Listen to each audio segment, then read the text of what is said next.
Welcome back. It's Jim Norton and Sam Roberts, and I feel like this one is a long time coming for me anyway, because I've been aware of you. Charlamagne the God just walked in. Yo, Charlamagne the God, the Prime Minister, pissing people off, the ruler, rubbing you the wrong way, the architect of aggravation. Right. And I don't know. I've been aware of you for a very long time, as a matter of fact, because when I first started interning, I was interning for Opie and Anthony.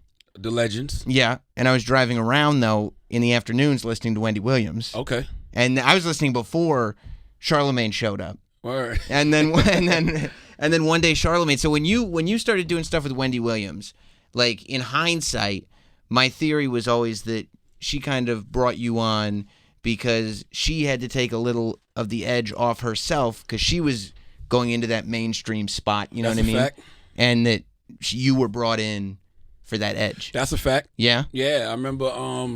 I remember having that conversation with her husband, and her husband was like, "Yo, she's trying to make the transition to television," which was actually a very dope vision that they had, because when I got there, I think the year I got there, I think they started doing a VH1 show. It was a show called Wendy Brings the Heat, where they would set up the cameras in the studio, sort of like how we got it for Revolt now, how Howard used to do it. Totally. When he was on the E! Show. Totally. So VH1 used to do that with her, and I was on there then, but it wasn't like the Fox situation, the talk show, daytime talk show. Right. That didn't come until a couple years later, a few years later. Right. So, It wasn't like full-fledged, I'm a television daytime personality. Yeah, not at all. Right. And I mean, she definitely didn't have to take the edge off of the VH1 show, but they just had that, vision a few years prior, and they was like, we wanted you to come in with a straight male perspective. Right. I remember that verbatim. And so when you're like, okay, I'm adding the edge because she's taking the edge off, is it any part of you, or are you not thinking that far ahead? Because in my mind, I'm like, well, then isn't it going to be tough for me later if... Well, yeah, I don't want to say that she said that she was taking her edge off. She just said, I'm making the transition to television. And they wanted me to come in with the straight male perspective. And she wanted a co-host, but she didn't want somebody who was like a comedian or anything. Like, she wanted somebody from radio. Right. And I guess I checked a lot of boxes because, I guess she thought I was funny and, she thought I was smart, and I'm from radio. So I just checked a lot of boxes. So is that the first time, like, because you'd done radio before that? Oh, absolutely. I did radio. I started off as an intern in Charleston, South Carolina in 1998. Right. So I had worked at 4 radio stations prior to getting with Wendy. I worked at 4 stations in South Carolina. But is this the first time when you start doing stuff with Wendy that you're being mean to celebrities and they're actually catching wind of it? No, absolutely not. They knew about it before. Yeah, because Wendy had actually shouted me out for a couple of interviews I did in Colombia. Like, one interview in particular was an interview I did with a model named Buffy the Body. And Buffy used to be like this video vixen with this huge ass, and I was like, yo, don't you want to be Buffy the Brain? And I was just basically asking. Even back then, I'm like, what are you going to do, when gravity starts to set in and you get older, because you can't cash in on your looks forever. So that was an interview that she heard of, and she actually shouted me out, here in New York, and I got wind of that back in South Carolina. So, I mean, listen, the best thing about me when it came to radio is I didn't know how to do radio. Like, I didn't go to school for this. Yeah. So I literally was walking in 18, 19 years old, high and drunk, and the only thing I knew how to do was just get on this microphone and do what I'm doing now, which is just talking. Right. I had program directors early on tell me, like, you got too much of an opinion. You're not supposed to have an opinion. I had no idea you weren't supposed to be opinionated. That was always radio. Weird to me about radio, because that's the prevailing. And you listen to music radio now, for the most part, and DJs don't have opinions. They're just these bland kind of surfaces, which is whack. And I never wanted to be that. I remember verbatim. I don't want to say verbatim, but I remember vividly sitting in a studio in Charleston, South Carolina. I was doing overnights, 12 midnight to 5 in the morning, and I was scouring the internet, and I was listening to Star and Buck Wild and Howard Stern and old Petey Green YouTube clips. And I was like, I don't even know if YouTube was out there. And I was listening to Petey somewhere, and I was like, wow, it is personalities out here. Right. It is people who actually have personality. And I was like, yo, if I'm going to do radio, I'm going to be like that. I'm going to do it like that. Yeah, I never understood the people who went after, because it's still difficult to get a job in radio without a personality. But it always, like, it seemed empty. You know what I mean? Like, Yeah. if you're just sitting there, like, just kind of doing what is in the book, Yeah. whatever the program director requires, or whatever, like, in my mind, I'd be too paranoid about the fact that I knew that I could just be replaced by just put the music on automation. I never wanted to be a time and temperature person. Yeah. I'll be a person that's just introducing the next song, and like those people are getting replaced by they're apps. gonna get replaced. And like what you just said is real. And also, I don't want to get fired and know that I got fired because I was doing what somebody else was telling me to do. I'd rather get fired knowing that I was doing what I wanted to do the whole time. Now, don't get me wrong. I'm very coachable, and I listen because, you can have a raw game, but then somebody can, show you little things to tweak and the mechanics of something to make your overall game better. So I definitely do that. But as far as me being a personality, all right, I've been fired 4 times in radio. I'm cool with that because I know at every station I went there and I was myself. And it's also, I read your book, and it seemed like when you got fired like the new radio wave getting fired. Like the old radio wave getting fired was some crazy stunt or some obscene thing, and you got thrown off the air. Like that was old radio. The Opie and Anthony wave. That's it. Yeah, the Howard Stern wave. Yeah, the Bubba the Love Sponge wave. Exactly. And then somewhere along the line they figured out like no, we'll just the new way of radio was either a station format flip, or we don't want to keep paying you money, or whatever it is. I never counted the station format flip as a firing, but I definitely went through one of those. Like I've had 4 traditional firings. Like, hey, pull me in the office. We're moving in another direction. I've had those, but I had the station format flip. So technically, I've been fired 5 times. Right. You know what I mean? Isn't it funny too that those could become badges of honor once you got you have the gig now. So those 5 firings are a badge of honor, but the 6th firing won't be a badge of honor until you get the 7th gig. Well, the beautiful thing about the game that we're in now, even if I've never been so not afraid to be fired at this point in my career. Is it because you've expanded into so many different spots? Because I've expanded into so many different spots, but also it's just like the subtitle. My book is called Black Privilege: Opportunity Comes to Those Who Create It. The subtitle, Opportunity Comes to Those Who Create It, I truly believe in because we live in an era. If you want to get into broadcasting, you could just start a podcast. I have a very successful podcast called The Brilliant Idiot. Of course, with my Schultz guy, is a Andrew friend. Schultz. Yeah, exactly. So if I would ever get fired from radio, I just do the podcast every day. Yeah, like I was at Adam Carolla's studio maybe like a month ago promoting my book, and I'm just looking at what him and Dr. Drew built. Absolutely. They got their own studio, like they're on every day. They got ads every day. Like you can have a voice and still be just as relevant, doing your podcast as you can anything else. So it's just too many outlets, too many ways for you to be heard, too many ways for you to make money, for you to be afraid of things like getting fired. And social media and other things on the internet have made it so that your audience, like old radio was when you disappeared from the radio, your audience was like, where the fuck did he go? I don't know. Now it's like they keep up with you. Absolutely. You're just bringing them with you wherever you go. That's what happened to me when I got fired from Philly. Well, it's happened to me throughout my career, but when I really got fired from Philly in 2009, I got fired from Philly in 2009, and that's what I did. Me and Little Duval were just creating webisodes called The Hood State of the Union. So we would just put out these 20-minute. They weren't even that long, like 10, 15-minute webisode videos. And that's how I ended up getting a deal with MTV because MTV saw those and bought me in to do TV stuff. And So you were doing MTV before The Breakfast Club? Yeah. I didn't get a deal with MTV until a couple of years into doing The Breakfast Club, but I was doing stuff with MTV prior to doing The Breakfast Club. I did a show called Hatin'. It was a Nick Cannon executive produced show that Jessica Zalkin put me on and my homegirl Tiffany Williams, and it was, I think it might have played one time, but It was an into the building. And then, right around the time I started doing The Breakfast Club, they were launching MTV2 with original programming, and Chris McCarthy and Paul Ritchie and my homegirl Candida, they signed me as the first personality for MTV2. I think I was the first personality, maybe second. Which was like the new VJs, except you were actually doing shows. Yeah. So it's back to what we were talking about before with personality. Yeah. Like you're not just throwing to music videos, you're actually doing television shows. I mean, that was the beautiful thing about MTV2. MTV2 actually had personalities. I mean, you think about all the people that came through there. It was me and Little Duval and Andrew Schultz and Pete Davidson, Jermaine Fowler, Carly Aquilino. Like Pete's on SNL now. Jermaine got a sitcom on CBS. Chris Stefano got a sitcom coming. Yeah. Like I mean, you got to salute my man Ryan Ling and my man Darren Byrne. They created the whole Guy Code, Girl Code brand, and it just breeded a lot of different people.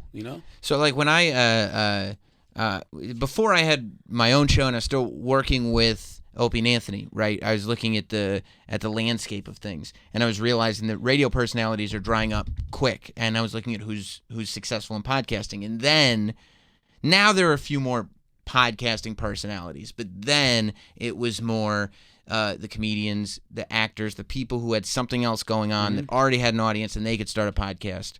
And there wasn't any people that were just like broadcasters. Well, all my favorite personalities are podcasters. Like I don't really get inspiration from radio personalities at this point. Like, I mean, it's a couple. Like, I love Bobby Bones. You know, I love Elvis Duran, but Elvis is the OG. You know what I'm saying? Elvis, it's more like, you know, look at it's your career. Like, we're looking at your career. Yeah, right? I mean, it's like, and, you know, but like podcasters. Like, I used to love Taxstone when Taxstone was home. You know, he's in jail right now. I love Kid Fury and Crystal to Reed.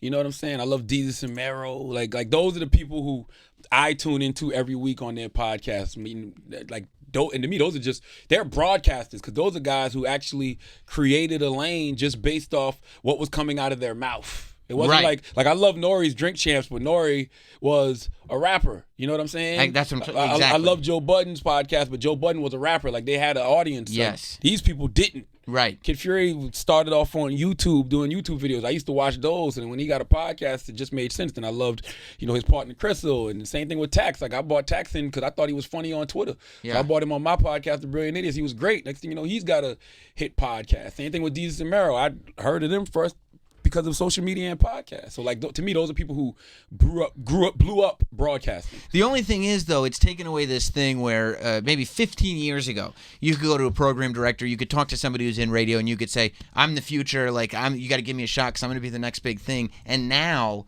if somebody comes in and says, I'm the future, I say, I probably would have already heard of you if you were the future, because you would have already been doing it. Like, you would have been building a buzz already. You don't need me to build a buzz. Absolutely. I was definitely that guy. I was definitely that guy sitting in the program director's office arguing with program directors like, one day I'm going to be the biggest radio personality in the country. You said that? Oh, I'm documented saying that. like my homeboy Randy Roper, he used to write for Ozone magazine, and he's a writer and stuff. He put an interview up he did with me, like, I don't even know how. I was like 24 at the time, so that was well over a decade ago.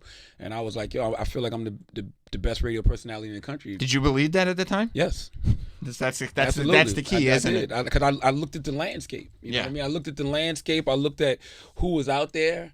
And, of course, you know, you got people before me, like Howard Stern, Star and Buck, who I thought were incredible and amazing, and, you know, and Wendy, and, you know, the Tom Joyners, Doug Banks of the world. But in my mind, it's just the natural course of things that it has to be another wave. It's just like any league, NBA, NFL. Like, it's going to be a new crop of players. I just knew I was going to be in that number, a new crop of players, one day. Right. And did you, at any point, did you not think that was going to be the case?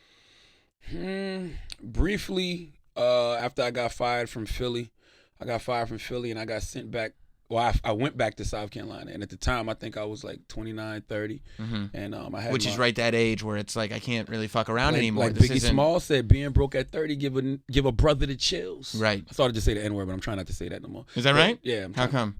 I just don't. It don't give me a good vibration, and I just think that the whole argument about the N-word is stupid. Like when we try to rationalize why we use it. Like, I just think it's dumb. I don't want to hear white people use it. I don't want to hear us use it. Like, I just feel like it's better. It's words that give me a better vibration. Like, I'd rather call my man my brother, or call him a king or a god. Like, you know what I mean? Like, it's just positive things. Yeah, you don't have to take a negative and turn it positive if there's already positive. Like, listen, man. Like, you know, black people, we learned a lot of things from our slave masters, you know what I'm saying, and we tend to make the best out of the worst. You know, it's just like pork.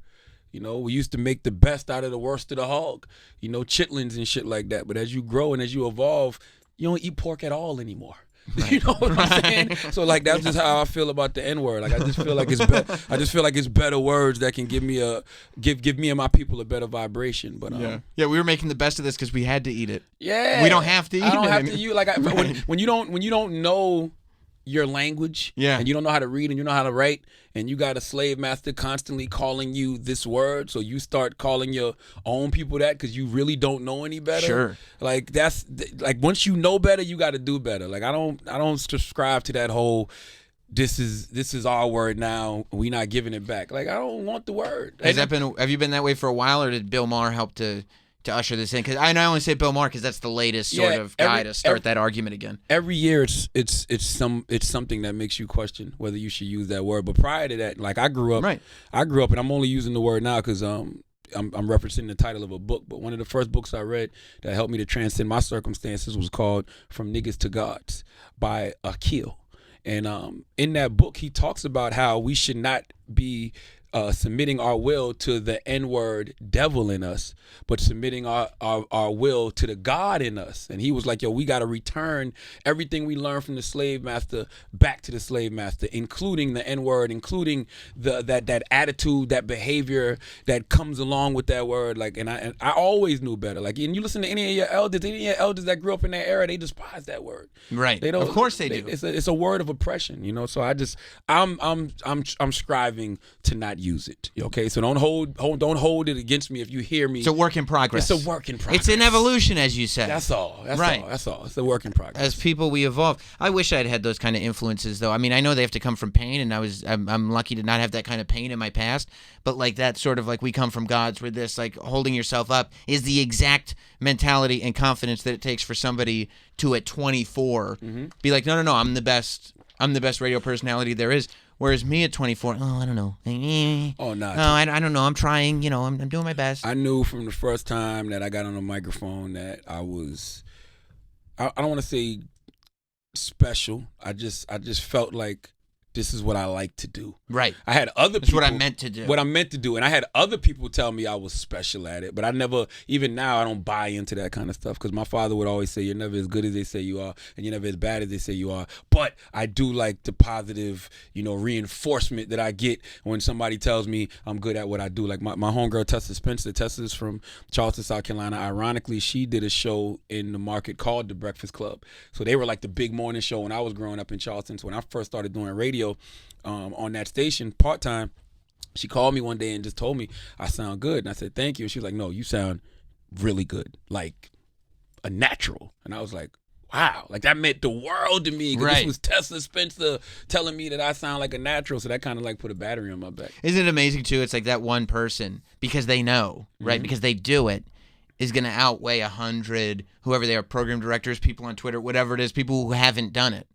Telling you like, no, you suck. No, you got to change things. Yeah, but the funny part about what you just said is this was way before social media, so you didn't have a million opinions coming at you, telling you that you suck. Right. It does have an effect on you. Like, I don't give a fuck what nobody says. I don't care how tough your skin is. Like, if you got a million people coming at you telling you that you suck, you start thinking about it. Well, do I really? Have I fallen off? Have I? Yeah. Because I was good before. I know I was good before. I was good before, but do I suck now? So what shakes you up more, right? When somebody like Birdman comes in upset with you, or when you say something stupid on the air and a whole bunch of people on Twitter are throwing stuff at you like you're out of your mind, you're stupid, you're whatever you are. What shakes me up more? Probably the Twitter. You know what really? I mean? Yeah, I don't. The Twitter. It's not that it shakes me up, but I think about it more because it's constant.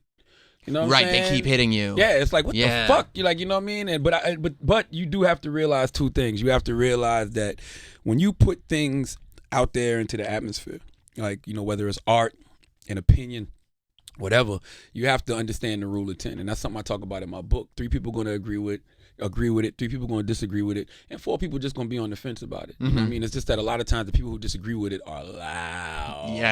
Yeah. Loud. Like, it's not too many people going to hit you on social media and be like, yo, you right. Right, because those other 3 are super quiet. Yeah. So not only are the bad 3 loud, but the good 3 are quiet. Absolutely. So you just have to get to the point, and that's why a lot of people are afraid to express their opinion, because they're afraid of people disagreeing with them. I truly, honestly don't give a fuck, and I truly do like a good debate. I just get mad at myself when I waste so much time on social media, because it's like that nobody's going to ever hit you and be like, you're right. Right. Like, I'm having a debate right now because we had Michael Bennett from the Seattle Seahawks on. Very outspoken dude. Love Michael Bennett. And we had a discussion about the NFL boycott. And I was saying that I'm not boycotting the NFL. Number one, I like the NFL. I'm a Dallas Cowboy diehard fan. Okay. And number 2, I just feel like a hypocrite because the NFL has been giving criminals jobs for years. People have beaten up their wives. Right. They've been arrested for sexual assault. You know what I mean? Like, you got murderers who still get to play. Yeah. So it's just like, we should have been boycotted the NFL. We was going to boycott the NFL. And I love Colin Kaepernick. I've been to his Know Your Rights camps. I stand by him. But it just feels very self-serving to say, you know what? Okay, that was okay. But I draw the line at this. Right. You know what I mean? Right. Like, that's just very self-serving to me. And also you got a lot of brothers in the NFL who use that money to benefit to help the community. Yeah. They use that money to feed their family. So why am I going to boycott the brothers that's actually doing right? Are using this money from the league to do good? Like that. I think we can come up with a more strategic plan than some type of emotional knee jerk. Let's just boycott the NFL. Well, then we won't watch. We won't watch. You probably Okay. watch. Plus, the protesters and football fans, almost by definition, are two separate groups. Yeah. Like the people who sit at home on Sunday and watch football because that's their escape aren't the people who are going out and getting socially active. That's true. So it's like it's not going to have any impact. And what's the plan? Right. Like, okay, we're boycotting for what? Till what? Yeah. Until Cap gets a job in the league? Like what's the plan? Like Right. It's just kind of pointless. I mean, and this is a league that like is kind of documented as hiding concussions and how much damage they do. Yes. Like, I mean, it killed people. Yes. The secrets they were hiding. Ben Roethlisberger was accused of sexual assault twice. And there were photos. Greg Hardy beat the shit out of his wife. Josh Brown beat the shit out of his wife. Like, and we still watched the NFL. Right. We didn't call for a boycott then. Right. Shouldn't we have called for a boycott back then? Yeah, you would think. You're letting people like this continue to get jobs? You know what I mean? Like, Absolutely. It makes no sense. But this is the cutoff This point. is the cutoff point. This Like, is the moment. Like, I'm not that type of person. Like of course I care about me and mine. Like, I feel like you should always care about yours first. You know what I'm saying? So yes, if there's some racial injustice going on, I'm definitely going to gravitate towards this more. But I would feel like a total hypocrite if I ignored the issues that women had to go through as far as domestic violence, the issues women had to go through as far as sexual assault. Like, we should have stood up for women. Right. You know what I mean? If I didn't see any women calling for boycotts in the NFL back then. I'm sure they were. I mean, it didn't come across my radar. But Right. if they did, then that would be something to consider. I mean, they probably did, but there was even less football fans in their group, so it made zero impact. Yeah, Like absolutely. Sometimes there is like, okay, what is our real power here? Like, what are the cards that we're playing with? Absolutely. Because this might not be one of them. Yeah, and then people like, oh, like somebody told me on social media today, you know, we need to stand in solidarity with Kaepernick. I'm like, I've been to Colin Kaepernick's Know Your Rights camps. Right. You know what I'm saying? I've volunteered my mentorship at those camps. I'll do it again. Like, Colin is my guy. I love what Colin did by making a stand for people who were being oppressed and being marginalized. But I didn't see you at that camp. Right. But now all of a sudden you want to stand in solidarity by tweeting about a boycott. That's it. Because I can hashtag this. Yeah, get the fuck out of here. I hate that shit. Slacktivism? Slacktivism. Word up. Yeah. Absolutely. Yeah, when there are places you can go Yes. to do something. Like, don't tell me you want to stand in solidarity now when this brother has been doing these camps for the past couple of years. Yeah. You know what I'm saying? Oh, now all of a sudden you want to stand in solidarity. Like, stop it. The story that you told at the beginning about the girl that was in your studio that you were Barbie whatever that you were talking about gravity. Buffy. Buffy the Body. Yeah. Buffy the Body. It made me real like in my mind I was like, okay, at one point you must have been goofing on celebrities and then you got to this place where the celebrities were in your face, but it sounds like you were more interested in always just goofing on the people that were in your face. Yeah. Like, you know what I mean? It like the whatever, if it was D-list in your studio, then D-list is what I'm making fun of. If it's A-list in your studio, then I'm going to take some shots at I've been there since day one. I can let you hear old air checks, whether it was the first time I interviewed Trey Songz. I remember the first time I interviewed Trey Songz, Trey was like, yo, you need to be in New York City. Cause I was just fucking with Trey. I was like, yo, you ain't no Omarion. I've always been a bit of an asshole, you know what I'm saying? But I'm also a fan at the end of the day. So my whole mentality is, why am I going to talk about a person when I can talk to a person? Right. Like, if I got questions about you, I'm going to ask you. If I think your music is whack or something you did was whack, I'm going to say it to you to get your opinion on it. Like, I've never understood the whole mentality of talking about people and not talking to them. That's why I didn't even understand when everybody was getting upset last week when Killer Mike and Michael Eric Dyson and Simone Sanders and Ice Cube were scheduled to be on Bill Maher. Well, Killer Mike wasn't there, but the other three, and they were like, oh, don't go on that show, boycott. So I'm like, y'all would rather them not go to Bill Maher and check him to his face Meanwhile, y'all just on social media tweeting about Bill Maher all day. Well, it's weird. It's like we've gotten to a place, and it's the same thing that Megyn Kelly and Alex Jones are going through, that like you can't talk to a person that we've all decided we disagree with, right? Like, and I think the same thing happened with you and Tommy Lauren. Yeah. That it was like when I saw that, I was like, oh, that's interesting. Like I had Milo Yiannopoulos up here because I just wanted to talk to him. I wanted to hear from the guy that everybody hates, and let everybody hate him. By the way, I'm not trying to sell you on the fact that he's a great guy. Yeah, but I'm trying to like, this is the guy, right? Everybody's talking about him. Yeah, and I hate when people say things like, oh, you're giving those people a platform. No, they already got a platform. Yeah. You know what I'm saying? So the one thing, the thing that we can do is if when we do talk to those people, we know that their audience is listening. We know our audience is listening. It's not about trying to soften him up or her up for our audience. Right. It's about us talking to their audience to kind of let their audience know, your man's full of shit. Right. This is what happens when he's in a real world situation. Yeah, or she's full of shit. Yeah. And I'm not, like, you've seen Tommy in situations, I haven't seen her win anything yet. Like, whenever she's talking to someone, she always ends up looking stupid. You know what I mean? Whether it's Trevor Noah or whoever, she always ends up looking like she doesn't know what she's talking about. Right, she gets the glassy eyes going where you're like, uh-oh, I can't back this one up. Absolutely. So that's kind of what you want, right? Right. Like, you want people to be challenged on their narratives. If you see somebody putting out false narratives about a community, you kind of want to check that person on the false narratives that they're putting out. Or even just say, this is the guy. Because most people are just like, well, we've been told we hate that person. So we just do. And I'm like, well, I mean, I'd at least like to educate you on what you're hating. Yeah. You know what I mean? Absolutely. Just be aware. Be aware of what's what out there. Yeah. Absolutely. Be aware about what's out there, but come to your own conclusions about things. Do you get an adrenaline rush when you do get to ask somebody one of those questions? Like when you've got a Kanye West in studio. First of all, do you know as those questions are coming out of your mouth, everybody's going to be watching this interview? Because that was one of those for you. The Kanye interview went everywhere. I mean, now I'm aware of it. But when you were doing it, no. Nah, not then. Because I was just being a fan. Like, I'm a fan at the end of the day. I never want to stop being a fan. Like, I hate these guys who are in positions on the radio and they act like they're like authorities, cultural authorities, what they say goes. Like, this is real hip hop and this is not real hip hop. Like, right. Shut the fuck up. Right. I'm a fan. I'm from Moncks Corner, South Carolina. I grew up on 3 6 Mafia, Crime Mob, and Wu-Tang Clan and Mobb Deep and whatever you think is real or not real. Like, I grew up on it all. So I love it all. So I always approach things from the perspective of a fan. So when I'm talking to somebody like a Kanye, I'm not asking those questions for anybody but me. You know what I'm saying? Like now, because you like the last album and don't like this album. That's it. And why'd you change it? I'm a fan of Kanye West. That's the other thing that we don't do well in this era. Nuance. Nobody can be objective. Absolutely. I'm an objective fan, not a dick riding stan. Right. The difference is an objective fan, I can love Kanye West, go to his concert, love majority of his catalog.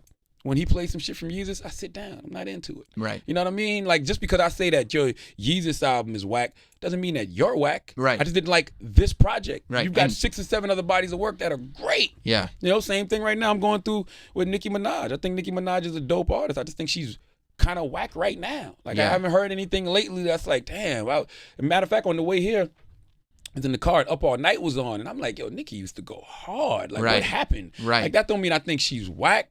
I just mean that I'm not feeling what she's doing right now. Especially since there was a time when, like, you would listen to Nicki Minaj verses and know that, like, if this is a person that if they were getting crushed, if somebody was coming out and taking shots, they were going to come back with fire. Oh, absolutely. And the fact that, like, it just keeps coming and coming and coming and there's nothing. But that's what an objective fan can do. An objective fan can say, I like this, I like this, I like this. Nah, I wasn't feeling that at all. And that's what you really want. You want objective fans. Dick riding stands be like, oh my God, she farted on a record and it sounded so great. That was the best fart. And the fart was so on beat. Like, that's like, you don't understand what she was going for. You don't understand what she was going for. Read the lyrics. Listen to what she said. Like, shut the fuck up. Yeah. I hate dick riding stands. Right. It's just just put it on. And like if the name Nicki Minaj wasn't on it, yes. Would you like this song? Absolutely. So that's my thing. I'm an objective fan at all times, never a dick riding stan. I'm always an objective fan. So you now that you've got the book out, I feel like you're headed to a more mainstream direction. And I kind of feel like that's intentional. You know what's I mean it's intentional, but it's intentional because I'm just being myself. And the thing I hate about mainstream, right? I was having this conversation yesterday. we got to stop acting like hip hop culture and black culture is not mainstream culture. Right. Like when you talk about the word pop is just short for popular.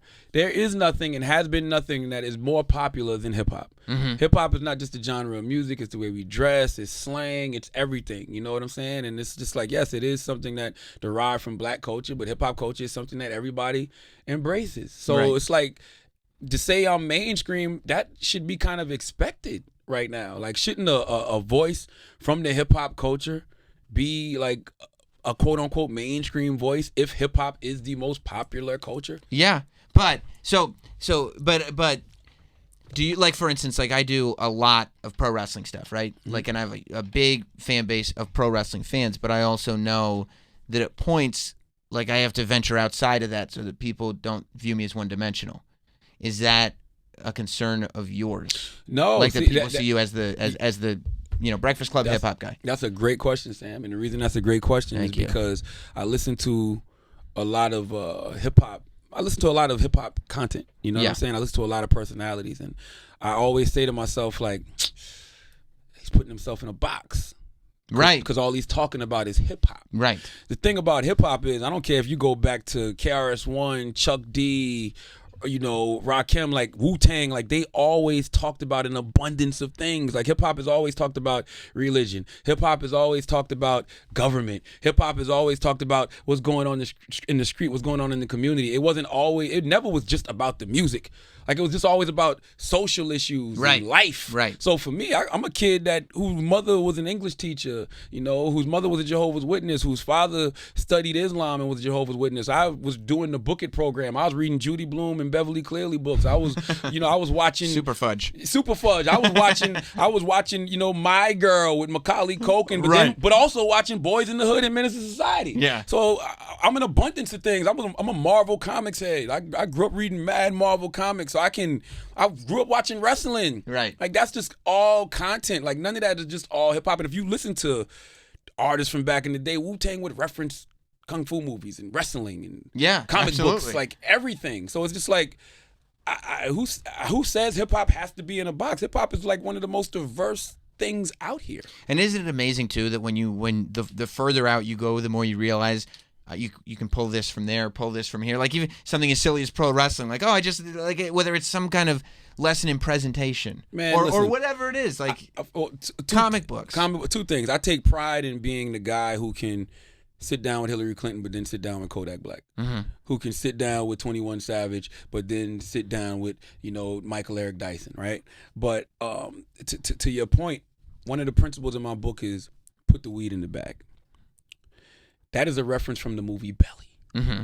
I have used that reference in iHeart meetings with program directors, and they all get it. Right. The put the weed in the bag just basically is saying you can't escape the process, because in the movie Belly, you had these two young kids sitting at a table with Nas and DMX, Tommy and Sincere, and they was bagging up weed, and they was like, yo, we want to go out there and get money with y'all, man. We tired of school. And DMX was like, put the weed in the bag first, then get money. Right. So that's basically saying everything has a process. Like, you can't escape the process. Learn your motherfucking craft. Yeah.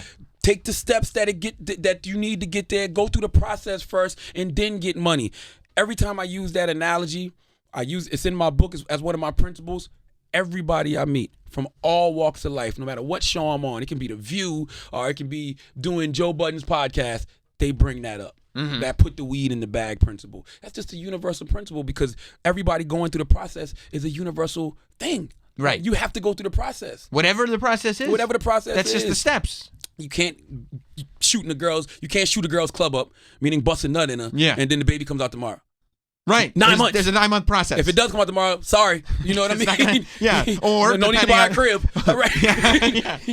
Just saved you a couple bucks. So everything has a process. So, but that's hip hop. So does it drive you crazy now? Because you talk about interning. In your book, you talk about the fact that, like, you're on Wendy Williams. Mm-hmm. And Wendy Williams, for those that don't know, I know from being in New York, was a massive show. And honestly, Wendy Williams' show in those last years that you were on was the last. That was as Howard was leaving. Yeah. O&A was gone.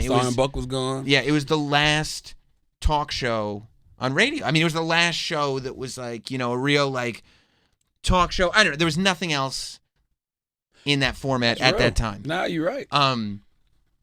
But you were doing it for free in the beginning. I did it for free for a year and a half. A year and a half is a long time. Does it drive you crazy now when, and I see it all the time when interns come in and they're like, this is not intern work. I'm providing a service. Like, very much so. Very much so. It's actually frustrating. It gets on my nerves because I'm like, yo, that's not your passion. Right. You'll never know what your passion is if you're getting paid to do it. Because we always can justify things if we're getting paid. You know what I'm saying? Like you'll do things you may not want to do if you're getting paid for it. So you don't know if you really love what you're doing or if you just love the paycheck that's attached to it. Like radio was my passion. So for me to get an opportunity to do radio in the #1 market in the country, coming from like market 93 or 89, whatever Columbia, South Carolina was, and I get to work with Wendy Williams, a radio icon. Yeah, I'm taking that opportunity. Yeah, and that's what it is. Like, you're getting paid an opportunity. It's an opportunity. It's funny though, cause like my assistant now, Paige. I met her. She snuck into like a I was doing something at Penn State one time, and she snuck in and she interviewed me for a college radio station, and then she was a communications major, so she wanted an internship. Got her an internship, and it's just like she would never leave me alone. Like she was always there. Even when the internship was over, she would still pop up to the station. Like she had an aunt that lived in Harlem that she stayed with, and she would just always tag along. So she kind of put herself in that role of assistant, something I didn't even think I needed at the time. This is 3-4 years ago. And so when I started making some real money and can pay her a salary, who else I'm gonna get when I realized I really need an assistant? Right. Or like just recently on my book tour, this guy named David. This dude named David came to every city, Sam. I don't know this guy from a can of paint. I'm like, is this a stalker? Like this guy started to freak you out. He came to every city, but he was recording at every city, meaning he had a video camera and was recording. So he had every city documented. He was interviewing people there. And nobody asked him to? Nobody asked him to. I don't know this guy. Right. I saw him in Brooklyn when I did my first signing with Angela Rye. Then I saw him at the next event. And I'm like, oh, the fuck. Houston, L.A. He's fine. Dallas. He's everywhere on his own dime. Right. I don't know this guy. I didn't even start to know his name until like, I'm like, why do I keep signing your book? Like the 4th or 5th time, then I had a conversation with him. I'm like, yo, Paige, who's this guy? I talked to this guy. Then we had a conversation, and I called him this weekend just to tell him thank you. And he's telling me all this footage that he got. And he's like, yo, I'm doing a documentary about the book tour. I want to interview you for it. And I'm like, absolutely. Right. And not only that, I'm looking at somebody like my guy, Gary Vaynerchuk. Right. Gary keeps a videographer with him all the time. Salute to my man, D-Rock. That's his videographer. I'm like, I'm just going to hire this guy to be my videographer. That's it. He don't know that yet. It's the first time I'm saying that. But it just makes sense because he took the initiative to do something on his own dime for free. He created his own opportunity. Yeah. You know what I'm saying? Yeah, and it's not one of these things where it's like, okay, maybe if I make this video for him for free, then I can talk to him for a year, and then I can be a DJ myself. And it's, no. Nope. This is just what he wants to do. That's what he wanted to do. He took the initiative, and I had a conversation. He was like, yo, I'm just a big supporter of you. I love everything that you do. And he was just like, I don't know. He just said something hit him. Like, I want to document this movement. Like, and I was like, wow. Yeah. So like that's what I mean when I say, opportunity comes to those who create it. Yeah. And that goes back to what I said about people recognizing opportunity when it's not a paycheck attached to it. Right. Because people do notice that work that you're putting in. I'm sorry. Yeah. They eventually will. And you hear from every person, right? I mean, and this goes across the board. And it works because I asked you when was the only time that you were like, oh, I might not be the best. And it was right before the Breakfast Club. And it's always like those moments where you're sitting there and you've been working for free and you've just been struggling and struggling and struggling. You're like, nobody notices. The minute before you're about to quit, don't quit. Yeah, and you'll be amazed at what the next. It wasn't that I was going to quit, and it wasn't that I felt like I wasn't the best. I was just accepting where I'm at. You know what I'm saying? I'm not a delusional individual. I try to deal with reality as much as possible. The reality is I'm 29, 30 years old. I'm living back home with my mom. I think my daughter was maybe 1 or 2 at the time. You know what I'm saying? My now wife, who was just my girlfriend back then, she's living back home with her parents in Moncks Corner, South Carolina. So I had accepted where I was at, meaning that if I had to do radio, again in Charleston, South Carolina, I had no problem doing that. Like if it was, I went from doing Wendy and I did radio in Philadelphia on my own morning show. But if this is where God wants me to be right now, back in Charleston, South Carolina, doing radio, I'm cool with that. Because, to me, man, success is subjective. Right. Meaning that, like, it's a guy in Charleston, South Carolina right now that's probably making $40,000 a year, but, his bills are paid for, his family's good, and he's happy. Right. That's success to me. So you talk about your wife and your kid and everything, kids. You're a super private person. Mm-hmm. I find they're not really mentioned. I mean, they're mentioned in the book where it's necessary, but it's not a book about your personal life. It's a book about your professional life. Absolutely. And you don't hear about them on the radio, and you don't hear about them on TV shows and anything like that. Do you worry at all when you start going after people taking shots or whatever, whether it's hip hop beef or celebrity beef or radio beef, which you got plenty of? Mm-hmm. Do you worry that part of your life that you obviously, to me anyway, don't want to be a part of this Charlamagne the God world is going to get dragged in by somebody? Sorta. I mean, for me, that is a part of my life. So if you listen now, you hear me talk about my wife a whole lot more and my kids a whole lot more because you can't escape it. Right. I'm not getting on the radio being a character. You know what I'm saying? Like I'm not if you talk now, Envy will be like, oh, that's such and such club last night. And Angela will be like, oh, that's such and such club last night. I'm like, yeah, I was on the couch watching Orange Is the New Black with the family. You know what I'm saying? I was at the Turtleback Zoo. You know what I'm saying? I'm doing different things. Like I enjoy being a father. I enjoy being a husband. But one reason I don't really worry about that because I don't attack people's families. Right. So I feel like you do get a lot of the energy back that you put out. And I really don't attack people, honestly. I attack you professionally. I attack your music. People are sensitive about that. Of course they are. People are sensitive. Absolutely. Of course they are. But you'll be all right. Yeah. You know what I'm saying? You gotta take, use it as motivation. Use it as motivation. You gotta take my advice. My advice is 3 people gonna like it, 3 people not gonna like it, 4 people gonna be on the fence about it. It's funny because I've had conversations with, Diddy. I've heard Birdman say things like I messed up their business. Because at the end of the day, I'm not thinking that I'm influencing people. You're just speaking your opinion. I'm a fan. Right. That's it. So if I don't like something, I'm going to say I don't like it. Not realizing that there are people waiting to, let me wait for Charlamagne's take. Absolutely. I'm not thinking about it. So if I'm not thinking about it, I'm just, but you can't get caught up in that. That's why, I learned a long time ago, Wendy told me that you're either going to be of the people or of the industry. That's why I don't want industry friends like that. I have industry friends now, but it's different. And the reason I say it's different is because a lot of my friends have created their own industry. Right. I've been doing the Breakfast Club 7 years. The game has totally changed from 2010 till now. It's people that I've grown with and I've evolved with, and they're power players in this business. I didn't plan for that to happen. Well, I guess we did plan for it to happen, but it's like. But you didn't seek out friends that you're like, he's going to be famous in the future, so I'm going to go. It was just you're all similar personalities. Similar personalities. We're all growing and evolving. Jesus and Meryl was on Uncommon Sense with me. You know what I'm saying? Right. I had them on my TV show on Right. MTV2. Zuri Hall's on E! Now. She was on Uncommon Sense. Duval's grown as a comedian. Pete's just my guy. Now he's a star on SNL. I knew Pete when he first walked into MTV. These are just friends, and we've all grown and we've evolved. I got people like my man LT Hutton. LT's older than me, but I've known LT for a while. He got the Tupac movie coming out. Right. You know what I'm saying? I know it. I didn't know that he was doing Tupac. I mean, he told me about it 7 years ago when I first met him. Just on some hey, what's up, man? I'm doing the Tupac movie, but everybody was doing the Tupac movie. Everybody said they were doing the Tupac movie. So it's just an interesting time that we're in because that you're in, we in meaning your peer group. My peer group. Yeah. We're all growing. We're all evolving. We're all.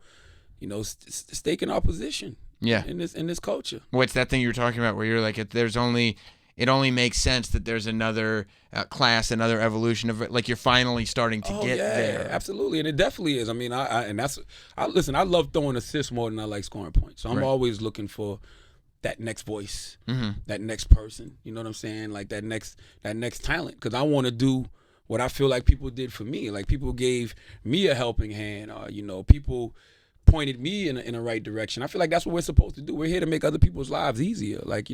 We've walked the path to show somebody else which way to go. Right. You know what I mean? I'm not one of those guys that's gonna keep the information to myself. Right. You know what I mean? And not share the knowledge, not share the wisdom. Why wouldn't I? Did you think Hillary Clinton was placating when she said she carried around hot sauce in her bag?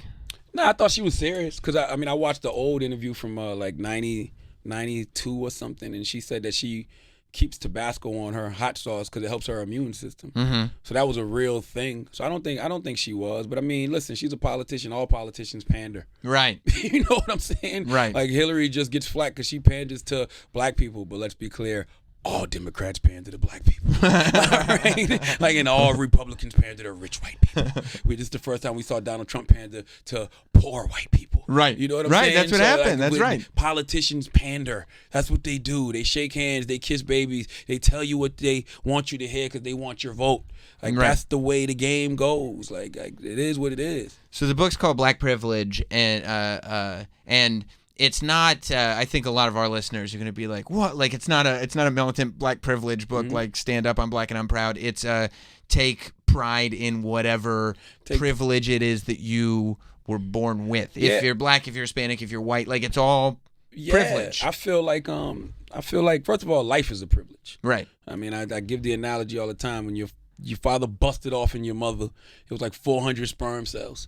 You know what I'm saying? One created you. Yeah. Well, I think we take for granted how much of a privilege human life is. That's the lottery. You could have been Being a roach. born. Yeah. You could have been a roach. Yes. You could have been a lizard. You're a human being. Yeah. There's nobody on this planet whose DNA is like you. Nothing. So you have to take privilege and honor in being alive. Right. And you have to take privilege and honor in being whatever it is God made you. Right. I am a black man.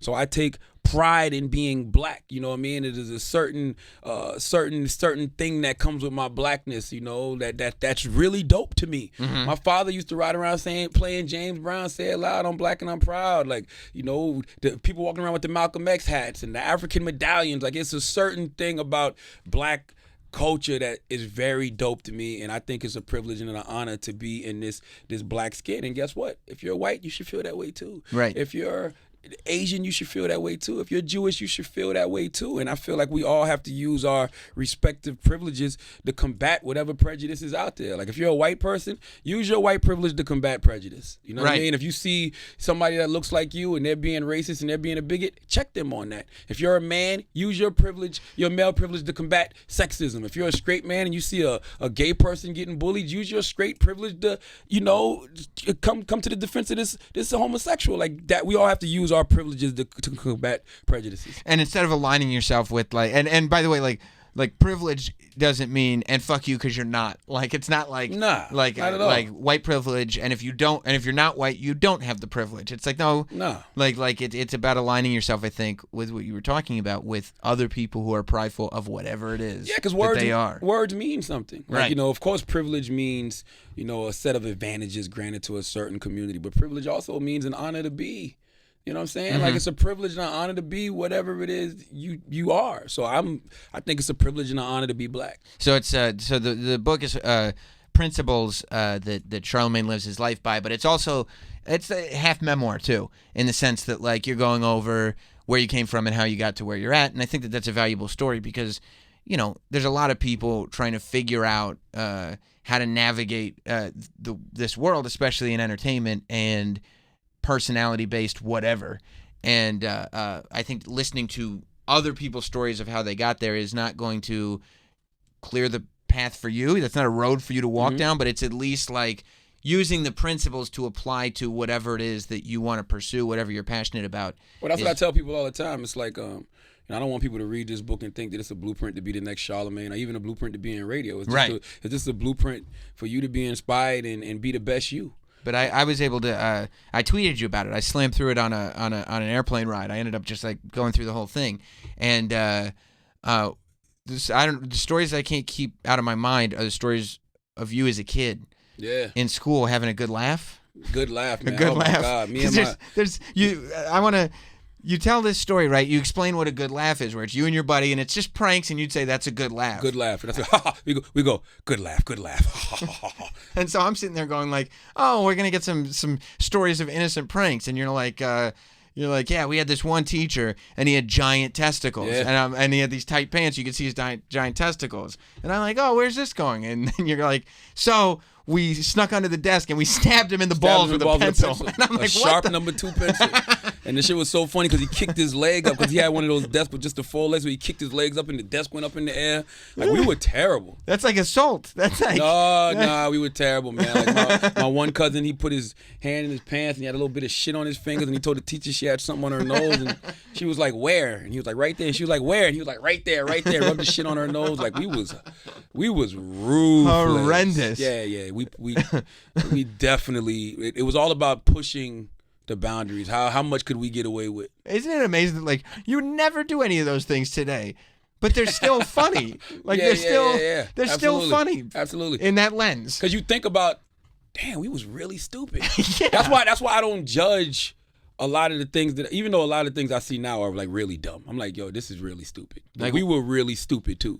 Like, and I think I'm wondering if the lens of social media makes things look even worse. Because in the sense that everything's public. Yeah. Yeah. Because if you put some of that stuff that we did on social media through the lens of Instagram, you watching the teacher get stabbed in the nuts with a pencil. Right. Like, what the fuck is wrong with these kids? That's what I was saying. What the fuck's wrong with this? What the fuck's wrong with the society now? Yeah. You know what I mean? Yeah, we're the parents. Who's raising these kids? Yeah, Where's the violence coming from? And you're like, yeah. no, they're just having a good laugh. Just having a good fucking laugh. That's all it was. Right. A good fucking laugh. It's just a good laugh. Like, and nothing was off limits. If your parents were on crack, we was clowning you. Right. If you was in the paper and we saw that you was getting evicted, we were clowning you. Right. You know what I'm saying? Like, it was really, really bad. That's what I was saying, I don't know, the other day on the air that, like, you know, the question is, does it bounce back? Because we've become so much more sort of, the words, I don't know, I don't like the word tolerant, but the accepting and sort of nice about things. And bullying has become such an evil of the world. And, like, the question was, do we bounce back? And I don't think anytime soon, because it seems like the new rebellion for young people is to declare everything that's wrong. Like, the new rebellion is to not do any of that stuff. Yeah. And for a kid to be able to tell you were wrong for doing that stuff and the stuff that you're thinking now is wrong. Like, that to me feels like the new rebellion. We're in a very odd era because we're in an era that is so politically correct, but then so politically incorrect at the same fucking time. Because people inherently are not that politically correct. No. So it's like the further we try to push this public thing, the more we bury, and then the worse it is when it finally comes out. Yeah, and it's so much groupthink. Yeah. Especially on social media. That's why I laugh at these people who really think they're being individuals, but I'm like, no, you think just like 10,000 other people. Like, yeah. And I don't do groupthink. I don't subscribe to it. I actually go the opposite way. When I feel a lot of people are like having some groupthink and I realize there's really no thought going into this, it's just everybody running with this one blueprint because it's the safest thing to do. Yeah. Because nobody wants that social media backlash. Nobody No, wants it's the worst thing in the It's world. the worst thing in the world. It makes you look like you're such a piece of shit. You're being attacked by all these people. Everybody's watching it. And it's never going to end. And it's never going to end. So nobody wants to actually say something that people disagree with. Like right now, I notice me saying that I'm not going to boycott the NFL is about to be a thing. Right. But it's just like, so? Yeah. I'm entitled to that opinion. And my opinion is very valid because I'm not going to boycott something when I know that it's a lot of other brothers who are using that money to help the community. Yeah. You know what I'm saying? And I don't personally want to feel like a hypocrite. At the end of the day, it's all about, am I comfortable? Right. I don't do things to make you comfortable. Listen, man, the truth is the truth, regardless of if 100 people believe it or one person believes it. So I believe in my truth. Right. Because my truth will always sustain me and always keep me where I need to be. Right. Feeding into what you believe isn't going to benefit me at the end of the day. It's what we talked about earlier when we talked about being a radio personality. I'd rather get fired for being me than get fired for being what you want me to be. Yeah. Well, listen, man, I could talk to you for hours upon hours upon hours, but we got to let you go. Pick up the book. Yeah, man. It's been a New York Times bestseller for 7 weeks straight. I don't know when this is coming out, but But as of right now, it's been a New York Times bestseller for 7 weeks straight. It debuted at number 6. Did you think it would be that successful? Yeah. Yeah. I was looking at I was telling my wife this the other day because I keep a little notepad. Sure. And I write things down in my notepad at the top of the year, and I go back and look at them. Sometimes I remember to look at them, sometimes I don't. And this particular notepad, I have been writing things down in it since 2014. And I would constantly write, because the original concept for my book, before I even started writing it, I was going to call it, I Don't Give a Fuck and Neither Should You, a self-help guide on how not to give a fuck. So I would constantly write down the title of this book, and I would say it's going to be a New York Times bestseller. It's going to be a New York Times bestseller, and it's going to take me to another level. Like I would constantly write this over and over since 2014. Mm-hmm. And then like I was even watching things that I was writing at the top of 2016, and it was like I had changed, like it was this untitled book because I had moved away from that concept, but I was still writing this book will be a New York Times bestseller. But for years you've known in your head the next step is a book, and that's what launches me to the next plateau in my career. Absolutely. Yeah. And then, I mean, I saw it. It did it for Steve Harvey. It did it for people like. Do you feel Wendy a difference? I mean, it's only been weeks, but. Nah, I do immediately. Yeah. A couple months. It's just like, I mean, the spaces you get in are different. Like, you know, like I've never been on The View. Right. I never been to BookCon. Right. You know, I was supposed to do Politicon. What the fuck they got me a Politicon? I was scheduled to do Politicon. Like what? I can't do it because I have a show that I'm executive producing that'll be announced soon that I have to be there for. But why the fuck y'all want me at Politicon? And that's a good lesson too. I know we gotta go, but that's a good lesson is that like you see something and you're like, I know as an individual, as me, I should be doing that, whether it's The View or BookCon or Politicon or whatever it is. And you're like, but that doesn't come to the asshole on the radio. Who does it? And then it's like, okay, well, how do I put myself in that conversation? Yeah. And the answer is like... Yeah, I mean, something like a book. But the best thing about the book is I didn't create the book for that. I created the book because I truly wanted to empower people. Right. I wanted to enlighten people. That's why the book is 8 principles that I learned in my life that I'm sharing with people. I read mad self-help. I love Malcolm Gladwell. I love Malcolm Gladwell. Gladwell's actually a friend of mine now. Joel Osteen came in here once. I love Joel Osteen. He came in and he was coming out of the bathroom and I was going into the bathroom. And he grabbed my hand and he shook it and he said, "God bless you. It's good to see you." And I was like, "It's great to see you too, man." Like I was like, that was way overly familiar, but wait. I went into the bathroom and I was like, that was like, okay. And then the next day, the talent booker who was walking him around, he was like, "Did Joel Osteen come up to you?" I was like, "Yeah." He goes, "Yeah. He thought you were Malcolm Gladwell." I've never met Joel. He signed the book and sent it to me though. And I'll tell you this too, another Malcolm Gladwell. I've never met Malcolm Gladwell. Great guy. The other thing is, we had Chris Rock on the show. It was still Opie and Anthony then. This was years ago. And he came in, when he was filming Top 5. And I was a producer, I was in studio producer, I was on the air with them, blah, blah, blah. And aren't you in Top 5? Because Chris Rock came in. I just thought about that. You're in Top 5. Yes, because you're doing the drops for him. Chris Rock came in and he goes, "Oh, Malcolm Gladwell," like on the radio show. And something, to me, it's clear now, knowing the way things work, something just clicked in his head where he thought that was funny. Because after the show, he filmed in the studio for Top 5, and then I went to see Top 5, and like I was all over it. You didn't know you was in it? No, I mean I knew he had filmed in the room, but I didn't have any lines. So when he was asking you to do the drops, you didn't know what you was doing the drops for? Well, I was in the room as he was doing one of the radio interviews. Gotcha. Like it was the same scene. Yeah. And so like I knew that but I could have been set decoration. I could have been in for a second. Like you just don't know how it's going to get edited. I thought you, hold on, maybe I'm bugging. I thought you were the guy that told him, okay, we'll keep that one.